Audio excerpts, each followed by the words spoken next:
গুলাতে কোন দেশ সব থেকে বড় এবং কোন দেশ সব থেকে ছোট। আমরা এখানে দেখতে পাচ্ছি 7টা মহাদেশ: এশিয়া, আফ্রিকা, উত্তর আমেরিকা, দক্ষিণ আমেরিকা, অ্যান্টার্কটিকা, ইউরোপ এবং ওশেনিয়া।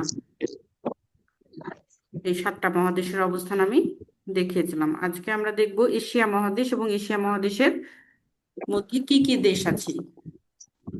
মূলত এশিয়া মহাদেশকে হচ্ছে 5টা অঞ্চলে ভাগ করা হয়।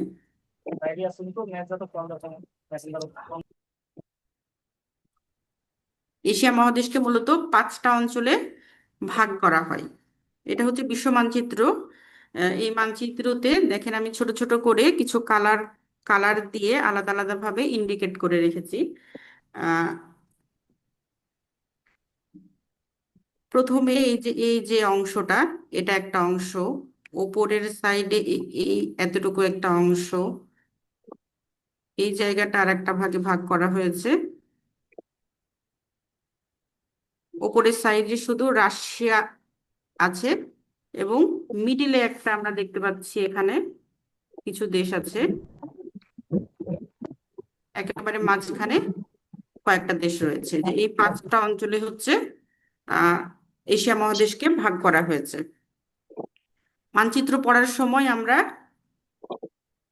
কোন বিষয়টা খেয়াল করব প্রথমে, যে আমি মানচিত্রটা কোন সাইডে আছে বুঝতে পারছি কিনা। যেমন উপর সাইডে আমরা ধরবো উত্তর সাইড, মানে সাইড ঠিক করে নিব। নিচে দক্ষিণ, আমার হাতের ডান পাশে থাকবে পূর্ব সাইড এবং বাম সাইডে হচ্ছে পশ্চিম। আপনারা যারা চাকরির জন্য প্রস্তুতি নিতে চাচ্ছেন, সেটা যেটাই হোক, বিসিএস অথবা অন্যান্য চাকরি, ব্যাংক অথবা প্রাইমারি নিবন্ধন, অথবা যেই চাকরির জন্যই নেন না কেন, সাধারণ জ্ঞান যে পার্টটা থাকে আন্তর্জাতিক এবং বাংলাদেশ, এটার জন্য আপনাদেরকে মাস্ট প্রিপারেশন নিতেই হবে। যে কোনো পরীক্ষায় এই টপিক থেকে আপনাদের অনেকগুলো প্রশ্ন আসবে। যেহেতু আপনাদেরকে সাধারণ জ্ঞানের একটা ভালো প্রিপারেশন রাখতে হবে, সুতরাং আপনাদেরকে এটাও ঠিক করতে হবে যে আপনাদের কাছে কি কি ম্যাটেরিয়ালস থাকতে হবে সাধারণ জ্ঞানের প্রিপারেশনের জন্য। প্রথমত একটা বই থাকতে হবে আপনাদের কাছে। যে কোনো প্রকাশনীর একটা বই নেবেন। অনেকগুলা বইয়ের প্রথমে দরকার নাই, প্রথমে একটা আপনারা সবাই আপনাদের কাছে একটা যে কোনো প্রকাশনীর বই রাখবেন। 2 নম্বর হচ্ছে বাংলাদেশ এবং আন্তর্জাতিক, এই দুইটার জন্যই দুইটা আপনাদেরকে ম্যাপ লাগবে। একটা বাংলাদেশের ম্যাপ আর একটা হচ্ছে বিশ্ব মানচিত্র, ওয়ার্ল্ড ম্যাপ। এই দুইটা আপনাদের ম্যান্ডেটরি লাগবে, আপনাদের ঘরে থাকতে হবে। 3 নম্বর হচ্ছে প্রতি মাসে আপনাদেরকে কারেন্ট অ্যাফেয়ার্স টাইপ, যেগুলো কারেন্ট ওয়ার বলেন, কারেন্ট অ্যাফেয়ার্স বলেন, এইরকম একটা সাপ্লিমেন্টারি আপনাদেরকে রাখতে হবে সাথে, আপ টু ডেট থাকার জন্য। অনেকে বলবেন যে আমরা তো ইউটিউবে পাই। ইউটিউবে যতই থাকুক, কিন্তু আপনার যদি টেবিলে থাকে, আপনি নিয়ম করে পড়তে পারবেন বা দেখতে পারবেন। যে কোনো ধরনের তথ্য আপনার প্রয়োজন হলো তখন আপনি খুলে সেটা দেখে নিতে পারবেন প্রতি মাসের যখন থাকবে। অথবা কয়েক মাসের আগের যদি কোনো কিছু আপনার প্রয়োজন হয়, তাহলে সেই মাসেরটা খুঁজেও আপনি বের করতে পারবেন। যেমন যখন আপনারা সিরিয়াসলি পড়াশোনা শুরু করবেন, তখন দেখবেন যে এই যে জুন মাস আমাদের, জুন মাসের এবং জুলাই মাসের, এই 2 মাসের খুবই প্রয়োজন হয়ে পড়ে সব সময়। আপনি প্রিলির প্রিপারেশন নেন অথবা হুট করে কোনো একটা প্রিলিতে টিকে গেলেন, রিটেনের প্রয়োজন, রিটেন পরীক্ষার প্রয়োজন হলো, বিশেষ করে ব্যাংকে যারা, যে কোনো একটা ব্যাংকে আপনি টিকলেন রিটেন পরীক্ষা সামনে আপনার। জুন এবং জুলাই মাসের এই যে আমাদের জাতীয় বাজেট এবং বিভিন্ন সমীক্ষার রিপোর্টগুলো দেওয়া হয় এই মাসগুলোতে। এই কারণে এই দুইটা কারেন্ট অ্যাফেয়ার্স আপনাদের দেখবেন যে আপনার কাছে না থাকলে আপনি কল দিচ্ছেন আপনার ফ্রেন্ডের কাছে বা অন্য কোথাও, মানে ডিটেলস তথ্য কিন্তু আপনি ইউটিউবে পাবেন না। সে কারণে আপনাদেরকে কালেক্ট করে রাখতে হবে প্রতি মাসের কারেন্ট অ্যাফেয়ার্স। এবং লাস্ট আরেকটা জিনিস, সেটা হচ্ছে এটা প্রথম দিকে না থাকলেও পরে অবশ্যই আপনাদের লাগবে, একটা ডাইজেস্ট লাগবে আপনাদের। একটা ডাইজেস্ট থাকলে সব বিষয়েরই, যদি আপনার হাতে সামনে একটা পরীক্ষা, আপনি অনেক বেশি মানে পড়তে পারবেন না, এরকম একটা যে সময় নাই, 14 দিন আছে বা 15 দিন আছে অথবা 10 দিন আছে, তখন আপনি ডাইজেস্টটা থেকে কিন্তু মোটামুটি একটা প্রিপারেশন নিয়ে নিতে পারবেন প্রত্যেকটা সাবজেক্টের জন্যই। এরপরে যে টপিকটা আপনি পড়বেন মূল বই থেকে, ওই চ্যাপ্টার পড়ার পরে আপনি ডাইজেস্টটা যদি একবার পড়ে নেন, দেখবেন যে আপনি যখন পরীক্ষা দিতে যাবেন ওই চ্যাপ্টার থেকে কোনো প্রশ্ন আপনার ভুল হবে না। তো এই বিষয়গুলোর জন্য আপনাকে এই 4টা জিনিস রাখতে হবে। একটা হচ্ছে যে কোনো প্রকাশনীর বই রাখবেন, বাংলাদেশ এবং বিশ্ব মানচিত্র রাখতে হবে, একটা ডাইজেস্ট রাখবেন।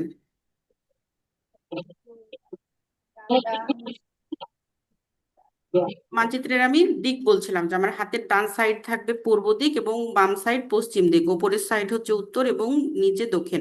তা আমি এশিয়া মহাদেশের যদি কোন সাইডে কোন দিকটা থাকে এখন দেখবো, যে যে 5টা আমি গোল সার্কেল করে 5টা অংশে ভাগ করেছি এশিয়া মহাদেশকে।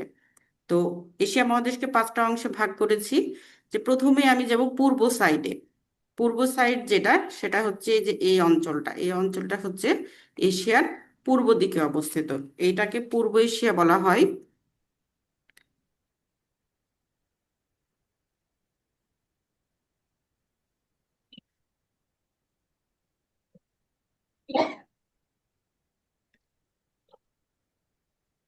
পূর্ব এশিয়া বলা হয় এবং দূরপ্রাচ্য বলা হয়।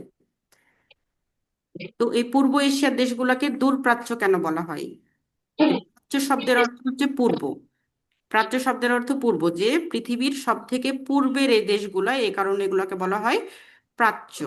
কিন্তু দূর শব্দটা আসলো কেন? দূর শব্দটা আসলো আসলে পশ্চিমাদের দিক থেকে, মানে পশ্চিম সাইডে যে দেশগুলা, বিশেষ করে হচ্ছে যে এই যে ইউরোপের এবং এই যে আমেরিকা, উত্তর আমেরিকা দক্ষিণ আমেরিকা, যে উত্তর আমেরিকা এবং ইউরোপ এই দেশগুলা থেকে এশিয়ার এই পূর্ব সাইডটা অনেক দূরে অবস্থিত। এই কারণে এই পূর্ব এশিয়ার দেশগুলোকে বলা হয় দূরপ্রাচ্যের দেশ।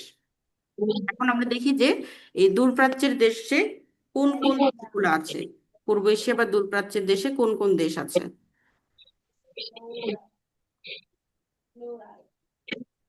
এটা হচ্ছে মঙ্গোলিয়া। মঙ্গোলিয়ার ঠিক নিচে অনেক বড় একটা দেশ, সেটা হচ্ছে চীন। এটা হচ্ছে চায়না। মঙ্গোলিয়া, চায়না, এখানে 2টা দেশ আছে। ওপরের অংশটা হচ্ছে উত্তর কোরিয়া এবং নিচের অংশটা হচ্ছে দক্ষিণ কোরিয়া। ওপরে অবভিয়াসলি উত্তর সাইড, সে কারণে ওটার নাম হচ্ছে উত্তর কোরিয়া এবং নিচে হচ্ছে দক্ষিণ কোরিয়া। এবং একেবারে পূর্বে যে দেশটা, এটা কয়েকটা দ্বীপ মিলে একটা দেশ, সেটা হচ্ছে জাপান। জাপান কিন্তু একেবারে পূর্বের দেশ, বিশ্বের সব থেকে পূর্বে অবস্থিত হচ্ছে জাপান। এই কারণে আমরা জানি জাপানকে বলা হয় সূর্যোদয়ের দেশ, যে সূর্য পূর্ব দিকে উদিত হয়। তো সর্বপ্রথম সূর্য দিনের বা ওই তারিখের সূর্যটা জাপান থেকে দেখা যায়, এই কারণে জাপানকে বলা হয় সূর্যোদয়ের দেশ। তো আমরা পূর্ব এশিয়ার দেশ দেখলাম 5টা, হচ্ছে মঙ্গোলিয়া, চায়না, উত্তর কোরিয়া, দক্ষিণ কোরিয়া এবং জাপান।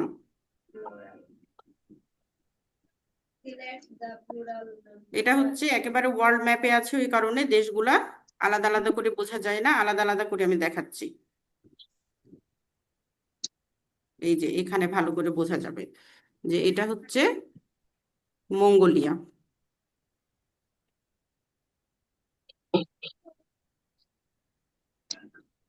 মঙ্গোলিয়া হচ্ছে চীন এবং রাশিয়া, এটা রাশিয়া এবং চীন, চীন এবং রাশিয়ার মাঝখানে অবস্থিত হচ্ছে মঙ্গোলিয়া।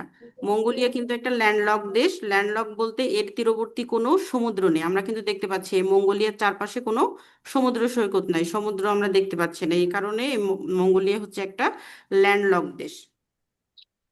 ল্যান্ডলক দেশ কিন্তু প্রশ্নে আসে যে নিচের 4টা অপশন দেয়, 4টা দেশ দিয়ে দেয় এবং দিয়ে দেয় যে হচ্ছে নিচের কোনটি ল্যান্ডলক কান্ট্রি। যে অপশনে থাকলো চায়না, এরপরে দিয়ে দিবে জাপান,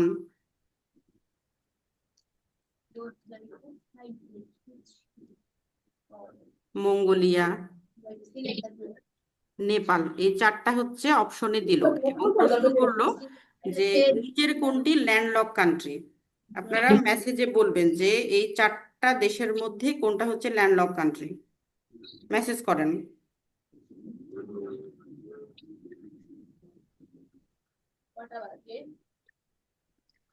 কেউ একজন বলেন যে এই চায়না, জাপান, মঙ্গোলিয়া এবং নেপাল, এই 4টা দেশের মধ্যে ল্যান্ডলক কান্ট্রি কোনটা?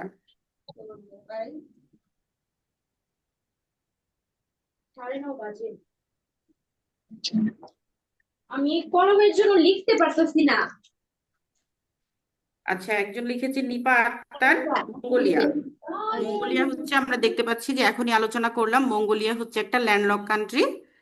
এটার সাথে কোনো সমুদ্র সৈকত নাই, সমুদ্র সীমা নাই, এই কারণে এটা ল্যান্ডলক। তো এখানে দেখেন জাপান আছে, একটা অপশন দিয়েছি আমি। ওই মানচিত্রটায় দেখিয়েছিলাম জাপান হচ্ছে অনেকগুলা দ্বীপ নিয়ে কি দেশ, যে এই জাপানের চারি সাইডে আমরা দেখতে পাচ্ছি কিন্তু সমুদ্র সৈকত, সমুদ্র আছে। একদিকে আছে যে জাপান সি, জাপান সাগর। এরপরে আছে হচ্ছে পূর্ব চায়না সাগর, এটা পূর্ব চায়না সাগর। আর এ- এই দিকে যে বিস্তৃত যে সমুদ্রটা দেখা যাচ্ছে এটার নাম হচ্ছে প্রশান্ত মহাসাগর। এই যে একেবারে সমুদ্রের মাঝখানে হচ্ছে জাপান, তাহলে জাপান হবে না। এরপরে আছে, ওপরে ছিল চায়না, চায়নার পাশেও আমরা দেখতে পাচ্ছি যে সমুদ্র আছে, চায়নাও হবে না। মঙ্গোলিয়া, এটা অ্যান্সার। এখন আরেকটা ছিল নেপাল, এখন আমরা নেপালটা দেখবো যে নেপাল কোথায়। নেপাল হচ্ছে এই যে ইন্ডিয়া, ইন্ডিয়ার উপরে একটা দেশ হচ্ছে নেপাল। এই নেপালটা কি ল্যান্ডলক কান্ট্রি না ল্যান্ডলক কান্ট্রি না, বলেন আপনারা। Landlock madam.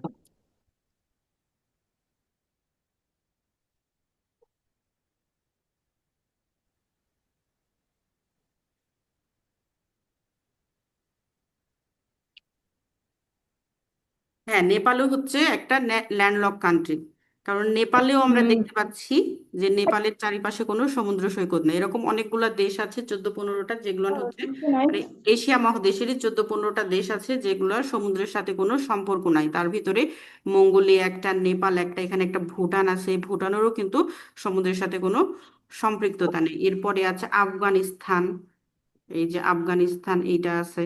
এবং যখন আমি মধ্য এশিয়া পড়াবো তখনও দেখবেন যে মধ্য এশিয়ার অনেকগুলো দেশ আছে যেগুলোর সাথে সমুদ্রের কোনো সম্পর্ক নাই। তো যখন এশিয়া মহাদেশ পড়বো, আনুষঙ্গিক অনেক বিষয় আমাদেরকে জানতে হবে যেগুলো থেকে প্রচুর প্রশ্ন আসে। তো এই ল্যান্ডলক, এটা থেকে প্রশ্ন আসে, এই জন্য আমি এটা আলোচনা করলাম। তো আমরা কোথায় ছিলাম, আমরা ছিলাম হচ্ছে দূরপ্রাচ্যের দেশ আলোচনা করছিলাম।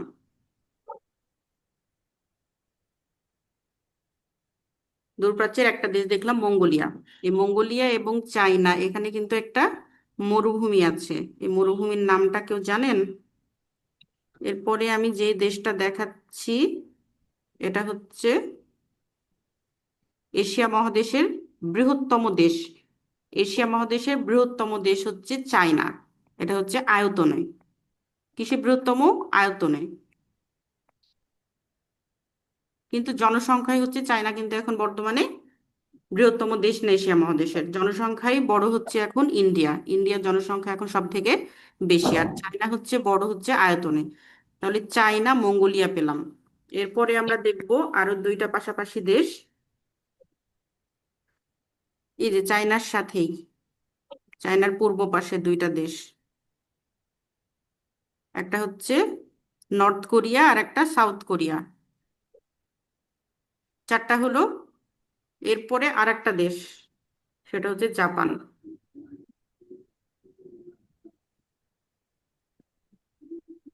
জাপান মনে থাকবে না যে দূরপ্রাচ্যের কয়টা দেশ, দূরপ্রাচ্যের দেশ হচ্ছে পাঁচটা: মঙ্গোলিয়া, চায়না, উত্তর কোরিয়া, দক্ষিণ কোরিয়া এবং হচ্ছে জাপান। এটা যেন কারো ভুল না হয়। এবং এই পাঁচটা দেশের ভিতরে একটা ল্যান্ডলক আছে, সেটা হচ্ছে মঙ্গোলিয়া। মঙ্গোলিয়া হচ্ছে ল্যান্ডলক কান্ট্রি।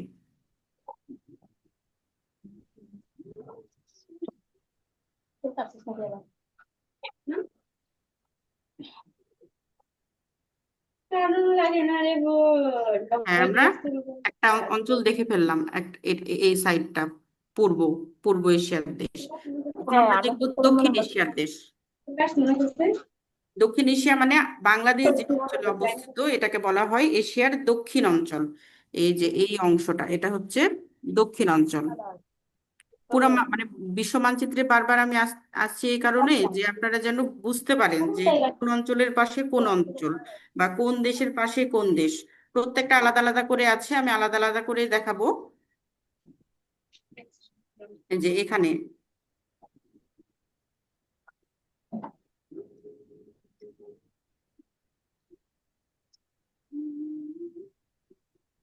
এই যে সবুজ যে অংশটা, এই অংশটা হচ্ছে সাথে আফগানিস্তান।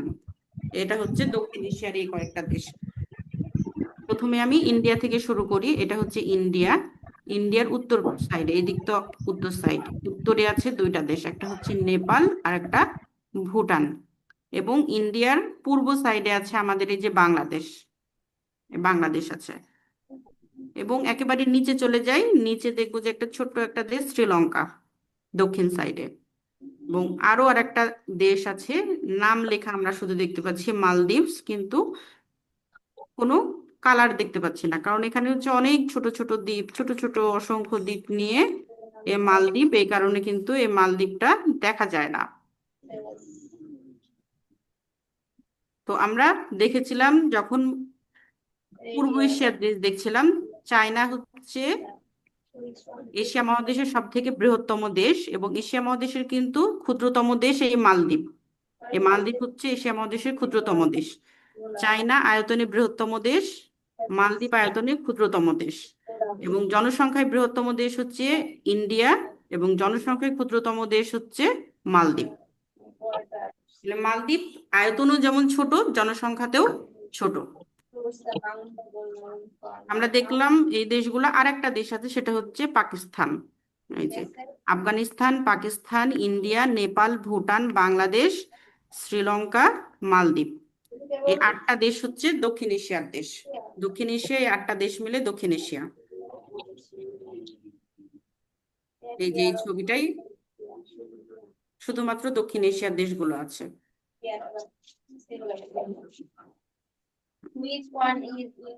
আফগানিস্তান, পাকিস্তান, ইন্ডিয়া, নেপাল, ভুটান, বাংলাদেশ, শ্রীলঙ্কা, এবং এখানে আছে মালদ্বীপ। তো এই ইন্ডিয়ার উত্তর সাইডে আছে নেপাল, ভুটান, এবং আছে কিন্তু এই যে চীন। চীন কিন্তু দূরপ্রাচ্যের দেশ। আর এখানে যে আটটা দেশ বললাম, এই আটটা দেশ দক্ষিণ এশিয়ার দেশ, এবং এই আটটা দেশই কিন্তু সার্ক, আমরা সার্কের নাম শুনেছি না?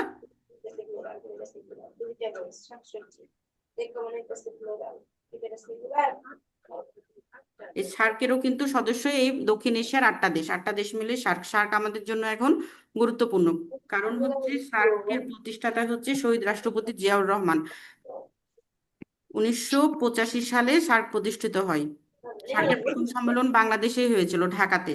তো এই এখন যেহেতু রাজনৈতিক পরিস্থিতি ভিন্ন, সবকিছু পরিবর্তন হয়েছে, আমাদের ইম্পর্টেন্সের বিষয়গুলোও চেঞ্জ হবে। তো সার্ক কিন্তু আমাদের এখন গুরুত্বপূর্ণ হয়ে যাবে। আমরা যখন সংগঠন করব, আঞ্চলিক সংগঠন, তখন সার্ক অনেক ভালোভাবে। ম্যাম, হ্যালো, হ্যাঁ আসসালামু বলেন, আলাইকুম ম্যাম। কি বলেন? বলছিলাম যে এই বিভিন্ন ধরনের নয়েজ আসতেছে, আপনি যদি ওই মিউট করে মাইক যদি ই আ-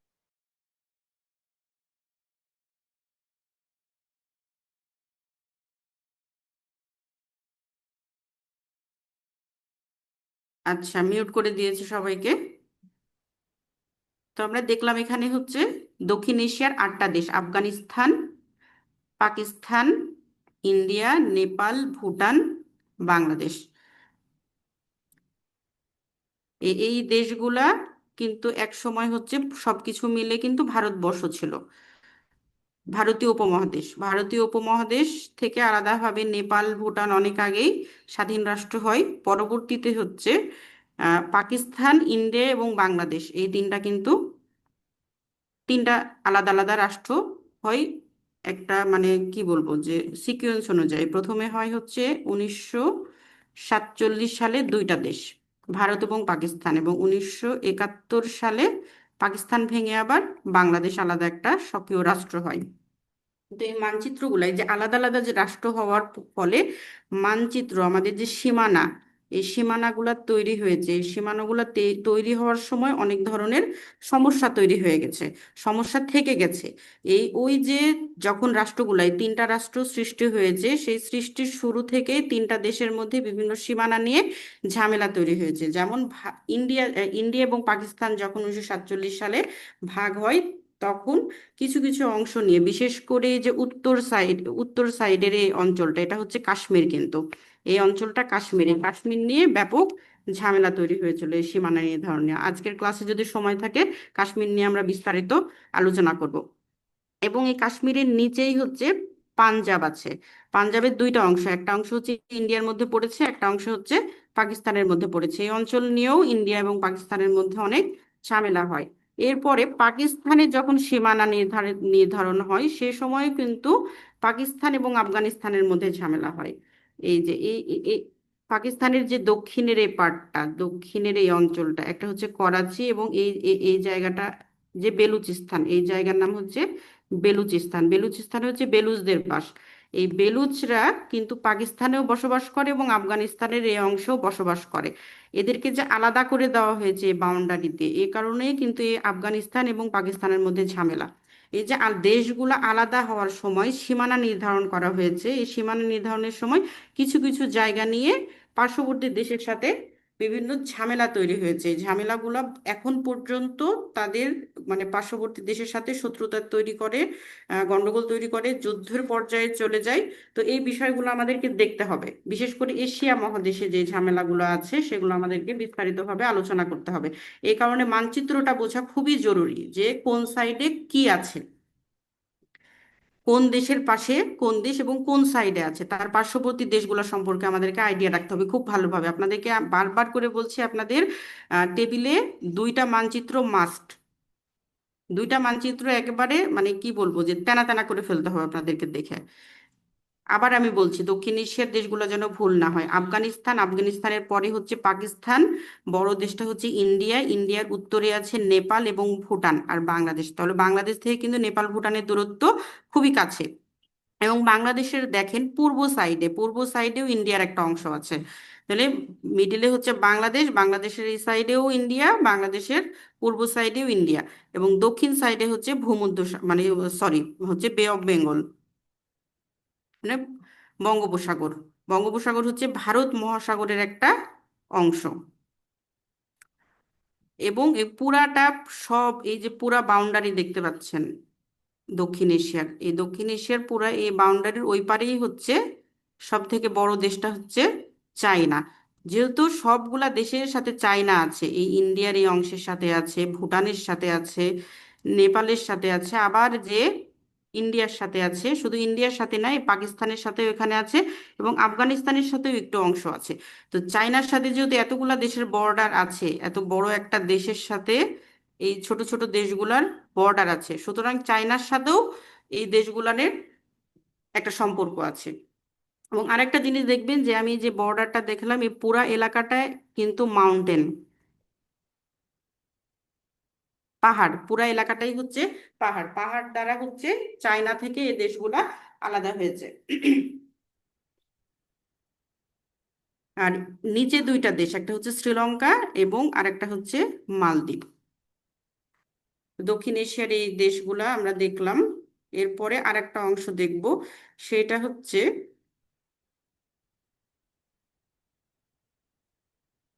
এশিয়ার, আমরা দেখলাম দক্ষিণ সাইডের দেশ এবং পূর্ব এবং দক্ষিণ পূর্বের মাঝামাঝি কয়েকটা দেশ আছে। এই যে এই অংশটা, এটাকে বলা হচ্ছে দক্ষিণ পূর্ব এশিয়ার দেশ। এখানে যে দেশগুলো আছে, এখানে মোট হচ্ছে 11টা দেশ আছে। এই 11টা দেশকে বলা হয় দক্ষিণ পূর্ব এশিয়ার দেশ। দক্ষিণ পূর্ব এশিয়াতে 11টা দেশ আছে। বাংলাদেশের সীমানা শেষ হওয়ার পরে হচ্ছে মায়ানমার শুরু। এই মায়ানমার থেকে ইন্দোনেশিয়ার এই যে অঞ্চলটা পর্যন্ত 11টা দেশ, এই 11টা দেশ হচ্ছে দক্ষিণ পূর্ব এশিয়ার দেশ। দক্ষিণ পূর্ব এশিয়ার দেশগুলো আলাদা আলাদা করে আমরা দেখি। এই যে এটা হচ্ছে দক্ষিণ পূর্ব এশিয়া। বললাম না যে মায়ানমার থেকে শুরু, এই যে মিয়ানমার, এই মিয়ানমার থেকে শুরু, মিয়ানমারের এই যে বর্ডার দেখতে পাচ্ছেন, এই যে নিচে, এটা কিন্তু বাংলাদেশ। এই যে বাংলাদেশ, বাংলাদেশের পরে হচ্ছে মিয়ানমার। এই মিয়ানমার থেকে শুরু হয়েছে। মিয়ানমারের পরে এখানে 4টা দেশ আছে। এই লাল এই দেশটার নাম হচ্ছে ভিয়েতনাম, সবুজটা হচ্ছে লাওস, হলুদ অংশটা হচ্ছে থাইল্যান্ড, এটা হচ্ছে থাইল্যান্ড। এবং কম্বোডিয়া হচ্ছে এখানে এই যে একটা খয়েরি কালারের দেখতে পাচ্ছেন, এটা হচ্ছে কম্বোডিয়া। তাহলে এখানে হচ্ছে মোট 5টা দেশ আমরা দেখলাম। একটা হচ্ছে মিয়ানমার, পাশাপাশি 3টা দেশ আছে ভিয়েতনাম, লাওস এবং কম্বোডিয়া। বাংলাদেশ পড়ানোর সময় লাওস, কম্বোডিয়া এবং ভিয়েতনাম এই তিনটাকে একসাথে একটা নামে ডাকা হয়। সেই নামটা আমাকে লিখে দিবেন কমেন্টে, যে 3টা দেশকে একসাথে কি বলা হয়। Vietnam, Laos, Cambodia. আপনারা যদি কেউ থাকেন, বাংলাদেশ ক্লাস করেছেন, আজকে করছেন, তাহলে এই যে লাওস, লাওস, কম্বোডিয়া এবং ভিয়েতনাম, এই তিনটা দেশকে একসাথে কি নামে ডাকা হয়?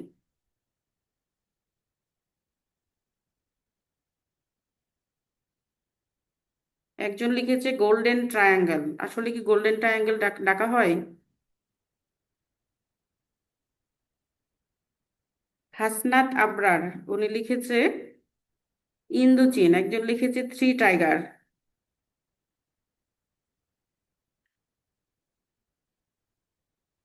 যারা সেদিন ক্লাস করেছে তারা অবশ্যই পারার কথা, এই তিনটাকে একসাথে বলা হয় ইন্দোচীন। ইন্দো চীন।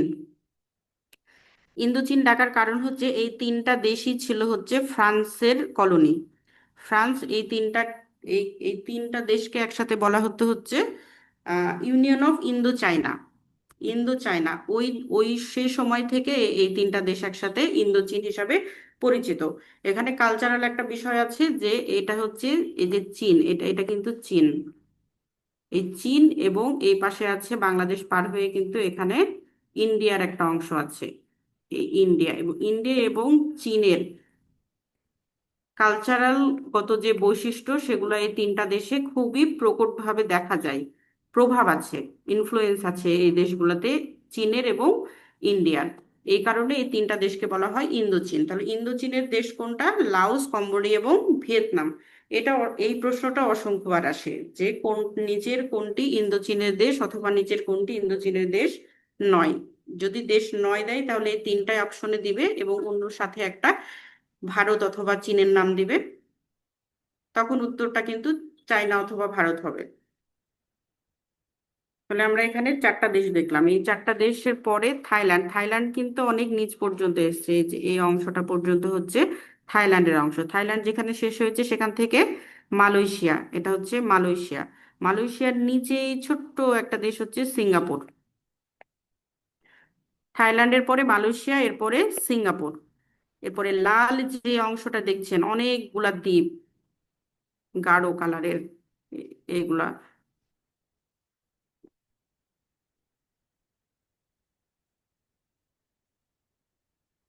আমি যে জায়গাটা ইন্ডিকেট করলাম পুরাটা মিলে হচ্ছে একটা দেশ, সেটার নাম হচ্ছে ইন্দোনেশিয়া। সেটার নাম কি? ইন্দোনেশিয়া। এখানে প্রায় হচ্ছে 17,500 প্লাস হচ্ছে দ্বীপ আছে। এতগুলা দ্বীপ নিয়ে একটা রাষ্ট্র, সেটার নাম হচ্ছে ইন্দোনেশিয়া। ইন্দোনেশিয়া দ্বীপের রাষ্ট্র।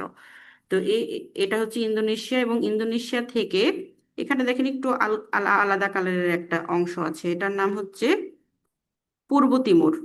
পূর্ব তিমুর হচ্ছে এশিয়া মহাদেশের সর্বশেষ স্বাধীন দেশ এবং বিশ্বেরও স্বাধীন দেশের মধ্যে একটা সর্বশেষ হচ্ছে পূর্ব তিমুর। ইন্দোনেশিয়া থেকে এরা স্বাধীনতা লাভ করে। এখানে পূর্ব তিমুর। আর দুইটা দেশ আছে, একটা হচ্ছে এই যে ইন্দোনেশিয়ার ওপরে একটা হলুদ অংশ, এটা হচ্ছে ব্রুনাই। আর এই যে এখানে অসংখ্য দ্বীপ দিয়ে একটা দেশ আছে, এটার নাম হচ্ছে ফিলিপাইন। ফিলিপাইন, ব্রুনাই, ইন্দোনেশিয়া, পূর্ব তিমুর। এইদিকে হচ্ছে চারটা, ফিলিপাইন, ব্রুনাই, ইন্দোনেশিয়া, পূর্ব তিমুর, চারটা হলো। এবং এই বর্ডারের ওপরে আবার যাব আমরা কি, এখানে অন্য কালার দিয়ে দেখাই।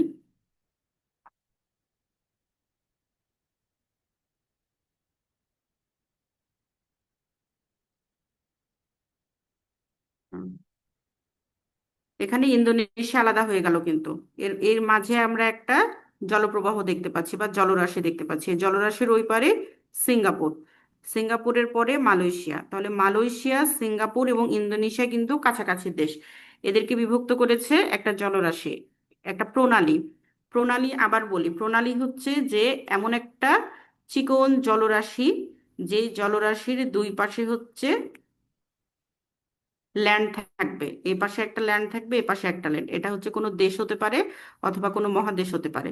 মানে দুইটা মহাদেশ থাকবে অথবা দুইটা দেশ থাকবে, এদেরকে পৃথক করবে এই জলরাশিটা। এবং বড় কোনো দুইটা জলরাশির সাথে যুক্ত হবে এই চিকন জলরাশিটা। তো এখানে আমরা একটা চিকন জলরাশি দেখতে পাচ্ছি। এইদিকে হচ্ছে এই অংশটা হচ্ছে জাভা সাগর, জাভা সাগর থেকে যদি বের হয়ে আসা যায়, এটা হচ্ছে এখানে যেই জলরাশিটা, এটা আবার হচ্ছে চীন সাগর। তাহলে এই চিকন জলরাশির ভিতর দিয়ে এসে আমরা চীন সাগরে প্রবেশ করতে পারি এবং চীনে যেতে পারি। আর পশ্চিম সাইডে যেটা আছে, এই জায়গাটার নাম হচ্ছে আন্দামান সাগর।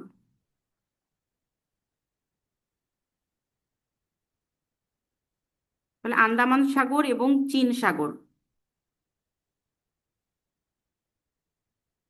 চায়না সি, এই যে আন্দামান সাগর এবং চীন সাগর, এটাকে কিন্তু যুক্ত করেছে এই চিকন যে জলরাশিটা, এটার নাম হচ্ছে মালাক্কা।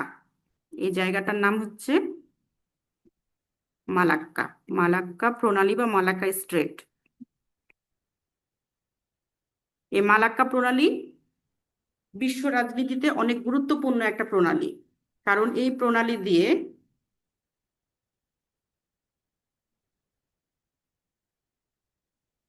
এই প্রণালীতে প্রচুর হচ্ছে পণ্য এবং তেল যাতায়াত করে। এই যে এখানে বললাম না যে এটা হচ্ছে চীন, এটা হচ্ছে চীন। চীনকে বলা হয় হচ্ছে বিশ্বের কারখানা। কি বলা হয়? বিশ্বের কারখানা বলা হয় হচ্ছে চীনকে। কারখানা বলা হয় কারণ এমন কোনো জিনিস নাই যেটা হচ্ছে, আচ্ছা, একজন প্রশ্ন করেছে ইন্দোনেশিয়ায় যোগাযোগ ব্যবস্থা অটুট রাখে কিভাবে। অটুট রাখে হচ্ছে ওখানে যোগাযোগ ব্যবস্থা, এটা যদি দ্বীপরাষ্ট্র, এখানে যোগাযোগ ব্যবস্থা হচ্ছে ওদের জলপথ ব্যবহার করে একটা, এবং যেখানে হচ্ছে জনবহুল জায়গা আছে সেই জনবহুল জায়গাগুলোতে তারা হচ্ছে এয়ার মানে প্লেনের মাধ্যমেও তারা হচ্ছে যাতায়াত করতে পারে। এবং ইন্দোনেশিয়া কিন্তু অনেক হচ্ছে মানে উম, একটা কি বলবো রিচ কান্ট্রি বর্তমানে। ইন্দোনেশিয়ার কিন্তু এই যে 17,500 দ্বীপের কথা বললাম, এটার ভিতরে 6,000 দ্বীপে, এতগুলা দ্বীপে কিন্তু মানুষ বসবাস করে। প্রায় 6,000 দ্বীপেই কিন্তু মানুষ বসবাস করে। 17,500 দ্বীপের মধ্যে 6,000 দ্বীপেই মানুষ বসবাস করে। এবং ওরা যোগাযোগ ব্যবস্থা তৈরি করে নিয়েছে একটা দ্বীপের সাথে একটা। যেমন বাংলাদেশ থেকে কিন্তু প্রচুর পরিমাণে ইন্দোনেশিয়ায় ঘুরতে যায়। যেমন একটা হচ্ছে জাভা আছে, বালি আছে, এইসব দ্বীপগুলো কিন্তু আমাদের কাছে পরিচিত, কিন্তু কোন দেশে অনেক সময় আমরা জানি না যে বালি কোথায়। তো যেখানে আমরা ছিলাম সেটা হচ্ছে যে মালাক্কা প্রণালী। এই যে এই জায়গাটা হচ্ছে মালাক্কা প্রণালী। এই মালাক্কা প্রণালীটা কেন গুরুত্বপূর্ণ? যে চায়না হচ্ছে বিশ্বের কারখানা। চায়নাতে প্রচুর পরিমাণে পণ্য সামগ্রী উৎপাদন করা হয়, যা যা প্রয়োজন, ইলেকট্রিক বলেন অন্যান্য সবকিছু হচ্ছে চায়নাতে উৎপাদন করা হয়। চায়না তো অবশ্যই নিজেদের ব্যবহারের জন্য সব উৎপাদন করেন, এগুলো হচ্ছে বিশ্বে চলে যাবে। আমি বড় মানচিত্রটায় যাই, তাহলে ভালোভাবে আপনারা বুঝবেন এটা। হুম, এই যে,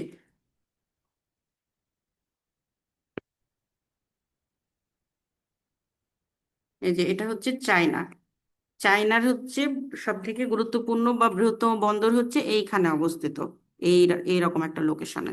তো এইখান থেকে এরা হচ্ছে এই চায়না থেকে যদি বিশ্বের কোনো জায়গায় পণ্য নিয়ে যেতে হয়, বিশেষ করে হচ্ছে এশিয়া মহাদেশের অন্যান্য দেশে অথবা আফ্রিকা ইউরোপে যদি নিয়ে যেতে চায়, তাহলে তাকে এই দিক থেকে বন্দর দিয়ে এসে এই মালাক্কা প্রণালী পার হয়ে আন্দামান সাগরের এই সাইডে দিয়ে এসে তাকে এই যে পথগুলো আছে এগুলান দিয়ে বের হয়ে এসে ইউরোপে যেতে হয় অথবা আমেরিকাতে যেতে হয়। আর যদি পশ্চিম এশিয়ার দেশে যেতে চাই, তাহলে এই যে এখান থেকে পশ্চিম এশিয়ার দেশে সে যেতে পারবে।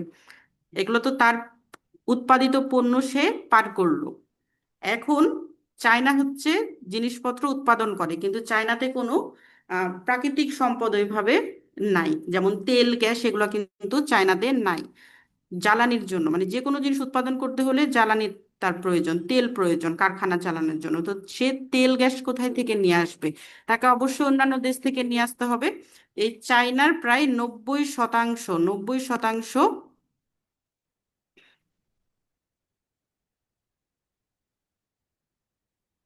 90% জ্বালানি হচ্ছে চায়না নিয়ে আসে এই যে পশ্চিম এশিয়া। আমি কিছুক্ষণ পর পশ্চিম এশিয়ার দেশগুলো দেখাবো। এই পশ্চিম এশিয়ার কয়েকটা দেশ থেকে, যেমন ইরান থেকে, এরপরে হচ্ছে ইরাক, কুয়েত, বাহরাইন আছে, এগুলা থেকে সে হচ্ছে কি করে, এই যে এখানে একটা জলরাশি দেখতে পাচ্ছি, এটার নাম হচ্ছে পারস্য উপসাগরে, পারস্য উপসাগরের মধ্যে দিয়ে সেই যে সমুদ্র পথ দিয়ে এসে এই মালাক্কা প্রণালী দিয়ে কি চীনে নিয়ে আসে। তাহলে চীন তার জ্বালানির 90% হচ্ছে এই পথটা দিয়ে তার দেশে নিয়ে আসে, এবং তার দেশে যে সকল পণ্য উৎপাদিত হয় তার বেশিরভাগই এই মালাক্কা প্রণালী দিয়ে দেশের বিভিন্ন জায়গায় নিয়ে যায়। তাহলে এই পথটার গুরুত্ব অবশ্যই পৃথিবীতে অনেক গুরুত্বপূর্ণ। আমরা যখন প্রণালী পড়বো তখন মালাক্কা প্রণালী অনেক ডিটেলসে পড়বো। তো আমরা দেখলাম প্রথমে হচ্ছে দূরপ্রাচ্যের দেশ, এখানে দূরপ্রাচ্য এই সাইডটা হচ্ছে দক্ষিণ এশিয়া এবং এগুলো হচ্ছে দক্ষিণ পূর্ব এশিয়া। দক্ষিণ পূর্ব এশিয়ায় 11টা দেশ, দক্ষিণ এশিয়ায় 8টা দেশ, দূরপ্রাচ্যে হচ্ছে 5টা দেশ। এবার আমরা চলে যাব পশ্চিম এশিয়ার দেশ। পশ্চিম এশিয়া মানে হচ্ছে পশ্চিম সাইড, আমার হাতের বাম সাইড হচ্ছে পশ্চিমে, এটা পশ্চিম। তাহলে এশিয়ার পশ্চিম হচ্ছে এই অংশটা, এখানে যে দেশগুলো আছে সেটাকে বলা হচ্ছে পশ্চিম এশিয়ার দেশ। পশ্চিম এশিয়া বর্তমানে বিশ্বে ভূ রাজনীতির ক্ষেত্রে অনেক গুরুত্বপূর্ণ। অনেকটা বড় ধরনের যুদ্ধ এই যে ইরানের সাথে হচ্ছে ইসরায়েলের। তো আমি দেশগুলো আগে দেখি, দেশগুলোর অবস্থান।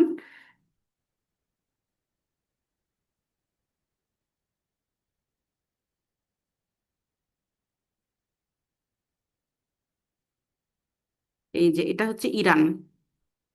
ইরান কোথায় থেকে শুরু হয়েছে? আমরা দেখেছিলাম যে আফগানিস্তান, এটা আফগানিস্তান এবং পাকিস্তান এই দুইটা দেশ দক্ষিণ এশিয়া যেখানে শেষ হয়েছে সেখান থেকে হচ্ছে পশ্চিম এশিয়ার দেশ শুরু। আফগানিস্তানের সাথে এবং পাকিস্তানের সাথে কিন্তু ইরানের বর্ডার আছে। এই যে এখান থেকে পাকিস্তানের বর্ডার, আর এটা হচ্ছে আফগানিস্তানের সাথে ইরানের বর্ডার আছে। তো এটা হচ্ছে ইরান, অনেক বড় একটা দেশ ইরান।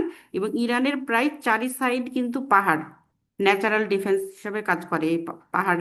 এই কারণে হচ্ছে ইরানকে সহজেই কিন্তু কেউ আক্রমণ করতে পারে না। ইরানের সাথেই হচ্ছে ইরাক, এবং ওপর সাইডে 3টা দেশ আছে, একটা হচ্ছে জর্জিয়া, আর্মেনিয়া এবং একটা হচ্ছে আজারবাইজান। এই তিনটাও কিন্তু হচ্ছে এশিয়ার দেশ। এই তিনটা পার হয়ে হচ্ছে তুরস্ক।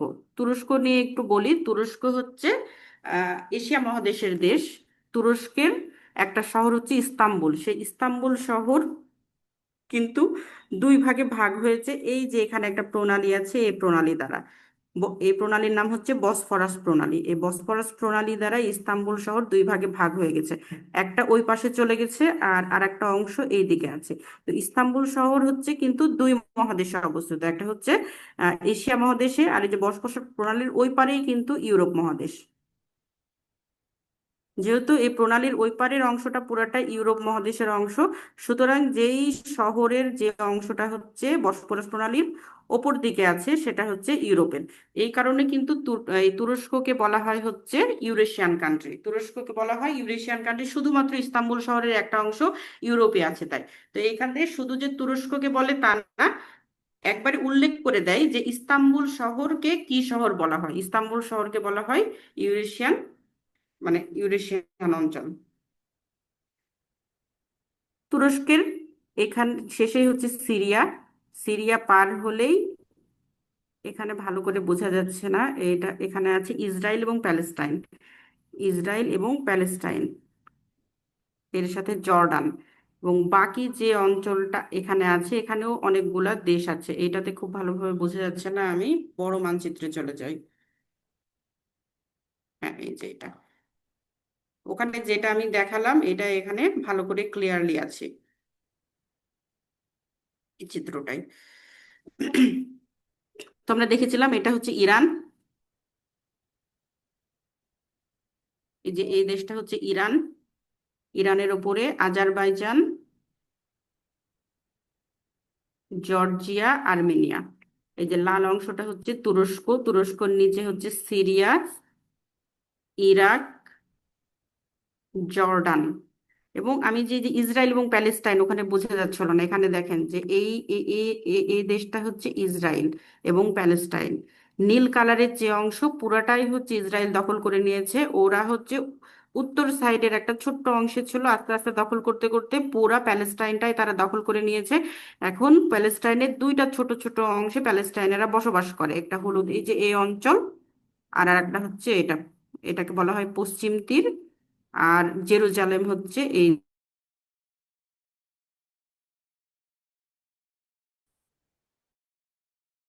এটা হচ্ছে হাতের বাম সাইডে যে এই হলুদ অংশটা, এটাকে বলা হয় হচ্ছে পশ্চিম তীর, মানে গাজারা যেখানে বসবাস করে।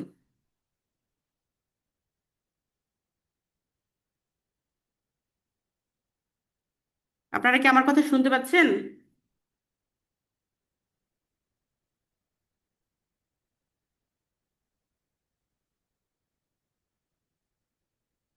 একটু কমেন্ট করে জানান যে আমার কথা ক্লিয়ারলি শুনতে পাচ্ছেন কি, অনেকক্ষণ ধরে রেসপন্স নাই কারো তো। আচ্ছা, ঠিক আছে, থ্যাংক ইউ। তাহলে আমরা ছিলাম যে ইসরায়েল এবং প্যালেস্টাইন। আমি এখানে একটু দেখাচ্ছি, এগুলো পুরা সবকিছু নিয়েই আলাদা আলাদা দেশ নিয়ে আলোচনা করা হবে। ইসরায়েল প্যালেস্টাইন শেষ হলো, এখান থেকে জর্ডান শুরু, ওপরের অংশটা শেষ, উত্তর অংশ, মানে এই পশ্চিম এশিয়ার। এরপরে সবুজ যে বড় একটা দেশ দেখতে পাচ্ছেন, এই সবুজ অংশটা পুরাটাই হচ্ছে সৌদি আরবিয়া। এই অঞ্চলটা পুরাটাই হচ্ছে আরব অঞ্চল ছিল প্রথম থেকেই, কিন্তু এটার নাম সৌদি আরবিয়া ছিল না। বর্তমানে যে রাজবংশ সৌদি আরবিয়া, তারা হচ্ছে সৌদ বংশ। সৌদ বংশের নাম অনুসারে এই আরব দেশটার নাম হয়েছে সৌদি আরবিয়া। ঠিক আছে, সৌদি আরবিয়া কিন্তু একেবারে প্রাচীন কাল থেকেই, যে সৃষ্টির শুরু থেকে এই জায়গার নাম সৌদি আরবিয়া রেখে দেওয়া হয়েছে তা না। যেই রাজবংশ সৌদি আরবে এখন আহ, পরিচালনা করে রাজকার্য, তারা হচ্ছে সৌদ বংশের। তারা হচ্ছে সৌদ বংশের, এই কারণে এটার নাম হচ্ছে সৌদি আরবিয়া। কারণ সৌদি আরবিয়ার আশেপাশে কি আছে সেগুলো আমরা দেখব। সৌদি আরবিয়ার নিচে আছে ইয়েমেন। ইয়েমেন, এর পাশে হচ্ছে ওমান। এটা হচ্ছে ইউনাইটেড আরব আমিরাত, ইউ, সংক্ষেপে এটাকে বলা হয় ইউএই, ইউনাইটেড আরব আমিরাত। দুবাই, ছোট্ট একটা দ্বীপ, একেবারে কারোর সাথে বর্ডার নাই, সমুদ্রের মধ্যে, এটা হচ্ছে বাহরাইন। এই যে লেখা আছে এখানে বাহরাইন, এটা তো কাতার বললাম, কাতারের পর বাহরাইন। আর একটা হচ্ছে এটা কুয়েত। তাহলে এখানে আর একটা জিনিস একটু মনে রাখবেন, সেটা হলো যে আমি বলেছিলাম যে এই যে পারস্য, এটার নাম, এখানে যে জলরাশিটা দেখা যাচ্ছে এটা হচ্ছে পারস্য উপসাগর। পারস্য উপসাগরীয় দেশ কোনটা, এটাও একটা প্রশ্ন আসে। পারস্য উপসাগরের ওপরের সাইডে আছে ইরান, ইরান আছে, একটা আছে ইরাক, এবং এই সাইডে কয়েকটা দেশ আছে। এটার মধ্যে একটা হচ্ছে ইউনাইটেড আরব আমিরাত, কাতার, বাহরাইন এবং কুয়েত। এই আটটা দেশ হচ্ছে পারস্য উপসাগরের দেশ। পারস্য উপসাগর হচ্ছে এখন বর্তমানে খুবই গুরুত্বপূর্ণ একটা টপিক। এটার কারণ হচ্ছে যে এই যে ইরান, ইরানের এক হাতের ট্রাম্প কার্ড হচ্ছে এই জলরাশিটা। এখানে যে একটা চিকন আমরা প্রবাহ দেখতে পাচ্ছি, এটাও একটা প্রণালী, এটার নাম হচ্ছে হরমুজ প্রণালী। হরমুজ প্রণালীর মালিকানা হচ্ছে চীনের, এই কি সরি, ইরানের হাতে। ইরানের হচ্ছে এই হরমুজ প্রণালী নিয়ন্ত্রণে আছে। এবং এই হরমুজ প্রণালী কেন গুরুত্বপূর্ণ, আমি যে এই দেশগুলা দেখালাম, পারস্য উপসাগরের তীরবর্তী আটটা দেশের নাম বললাম, ইরান ছাড়া বাকি এখানে আছে কুয়েত আছে, সৌদি আরবিয়া আছে, বাহরাইন আছে, কাতার আছে এবং ইউনাইটেড আরব আমিরাত আছে। এই যে এই দেশগুলা থেকে প্রচুর, মানে এই দেশগুলা, মানে এই পারস্য উপসাগরের দেশগুলা তেল সমৃদ্ধ এবং গ্যাস সমৃদ্ধ দেশ, পেট্রোলিয়াম সমৃদ্ধ দেশ। পৃথিবীর বেশিরভাগ জ্বালানি হচ্ছে এই দেশগুলা থেকেই নিয়ে যায়, মানে এই দেশগুলোর উপরে নির্ভরশীল। এখন ইরান যদি বলে যে আমি এই পথ দিয়ে কোনো জাহাজ চলাচল করতে দিব না, কোনো গ্যাঞ্জাম পাকিয়ে দেয়, তাহলে কিন্তু এই পারস্য উপসাগরীয় দেশগুলা যে তেল, সেগুলা কিন্তু এই পথ দিয়ে বের হয়ে চীনেও যেতে পারবে না, অথবা এই পথ দিয়ে এসে যে ইউরোপে যায় অথবা আমেরিকাতে যায় অথবা আফ্রিকার বিভিন্ন দেশে যায়, সেগুলোও কিন্তু যেতে পারবে না যদি ইরান এখানে কোনো গ্যাঞ্জাম করে। তো এখন ইরান এবং আমরা জানি যে ইসরায়েলের মধ্যে একটা সমস্যার তৈরি হয়েছিল। এখন যদিও যুদ্ধবিরতি ঘোষণা করেছে, তারপরে আমরা জানি না যে কি ঘটনা ঘটবে। এর সাথে কিন্তু আরো অনেক দেশ জড়িয়ে পড়েছে, তার মধ্যে অন্যতম হচ্ছে ইউএসএ। তো ইরান চাইলে, ইচ্ছা করলে কিন্তু এখানে একটা এই প্রণালীর এই যে ন্যারো এই পথটাতে কিন্তু গন্ডগোল করে ফেলতে পারে। যদি এখানে বাধা সৃষ্টি করে তাহলে কিন্তু এখান দিয়ে যে এই রাস্তাটা দিয়ে যে তেলগুলা যায় সেই তেলগুলা কিন্তু যেতে পারবে না। তো এখান থেকে যদি আমি সাপোজ ধরি যে বিশ্বের 40% জ্বালানি বিভিন্ন দেশে যায়, তাহলে একদিন যদি এই প্রণালীটা আটকে রাখে তাহলে কিন্তু বিশ্বের 40% কাজ বন্ধ হয়ে যাবে। 40% কাজ বন্ধ হবে। 40% কাজের সাথে যে পরিমাণ লোক বা যে পরিমাণ হচ্ছে ইনভেস্ট থাকে সবকিছু মানে অনেক কিছু সমস্যা তৈরি হবে। তো এই কারণে এই হরমুজ প্রণালীও গুরুত্বপূর্ণ। আমরা যেমন মালাক্কা প্রণালীর কথা বললাম, এই হরমুজ প্রণালীও অনেক গুরুত্বপূর্ণ একটা। তো এই যে পশ্চিম এশিয়ার দেশগুলা কোন দেশের পর কোন দেশ এবং পারস্য উপসাগরীয় কোন দেশ, এটাও আমাদের খুব ভালোভাবে দেখতে হবে।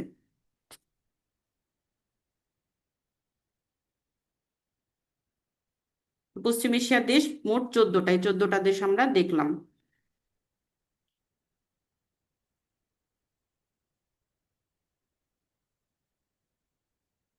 সবগুলা দেখা হলো, যে এই সাইডটা দেখলাম, পূর্বে দেখলাম, দক্ষিণ পূর্ব দেখলাম, পশ্চিমে দেখলাম।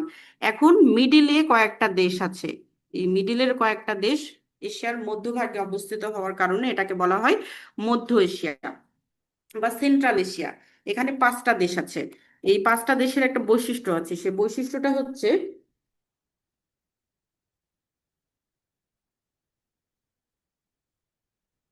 আচ্ছা, একজন কমেন্ট করেছে যে নেট সমস্যার কারণে ক্লাস পুরোপুরি বুঝতে পারছেন না। আমার আমার কথা বুঝতে পারছেন না, নাকি আপনার নিজের ক্লাস, আপনার নিজের নেট প্রবলেম? একটু জানাবেন। অন্য কারো সমস্যা হলে একটু বলবেন কাইন্ডলি। ম্যাডাম ক্লিয়ার শোনা যাচ্ছে। আচ্ছা, থ্যাংক ইউ। তো এই যে মধ্যে আমি দেখালাম যে সেন্ট্রাল এশিয়ায় কয়েকটা দেশ আছে, এগুলোর একটা বৈশিষ্ট্য আছে, সেগুলো হচ্ছে প্রত্যেকটা দেশের শেষে হচ্ছে স্থান কথাটা থাকবে। হ্যাঁ, যেমন হচ্ছে কাজাকিস্তান, উজবেকিস্তান, কিরগিজস্তান, তুর্কমেনিস্তান, এগুলা এক্সেপ্ট মানে বাদে 2টা দেশ ছাড়া বাকি যত স্থান আছে সবগুলা হচ্ছে এই মধ্য এশিয়ার দেশ। ওই দুইটা, যে 2টা বাদ, সেই 2টার মধ্যে একটা হচ্ছে পাকিস্তান আর একটা হচ্ছে আফগানিস্তান। পাকিস্তান এবং আফগানিস্তান ছাড়া যত স্থান আছে সবকিছুই হচ্ছে মধ্য এশিয়ার দেশ। একটু, হ্যাঁ, মানে এগুলো হচ্ছে একটু কঠিন নাম। Kazakhstan, Uzbekistan, Turkmenistan, Kyrgyzstan. কিন্তু এই আহ, উদ্ভট নামের কারণেই হোক বা অন্যান্য যে কারণেই হোক, এই আহ, প্রশ্নে কিন্তু আসে যে মধ্য এশিয়ার দেশ কোনটা। যে কোনো একটা অপশনে দিবে, বা অথবা এভাবেও দিবে যে মধ্য এশিয়ার দেশ নয় কোনটা, 3টা দেশ দিয়ে অন্যগুলা অন্য কোনো একটা দেশের নাম দিবে। এরপরে হচ্ছে এদের কিছু আজব আজব আছে, যে রাজধানীর নাম আছে, সেগুলোও হচ্ছে অনেক সময় দিয়ে দেয়। আমরা একটু নিচে দেখি যে মধ্য এশিয়ার দেশগুলোর নাম সহ।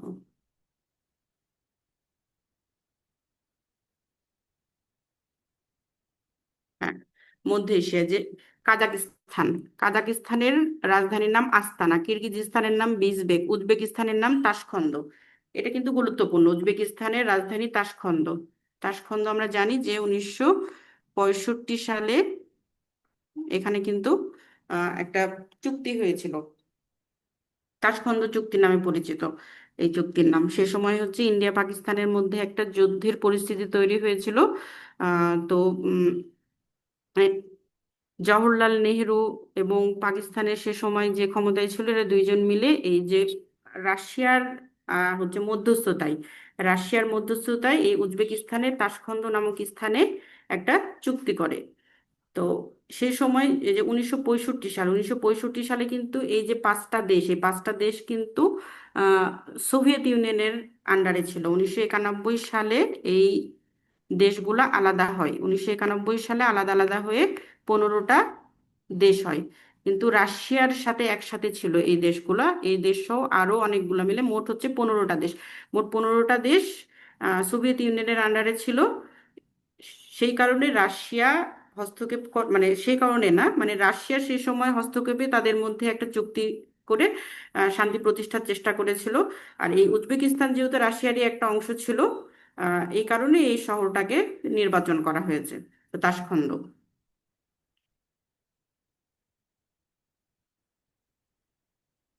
তুর্কমেনিস্তানের রাজধানী হচ্ছে আশগাবাদ।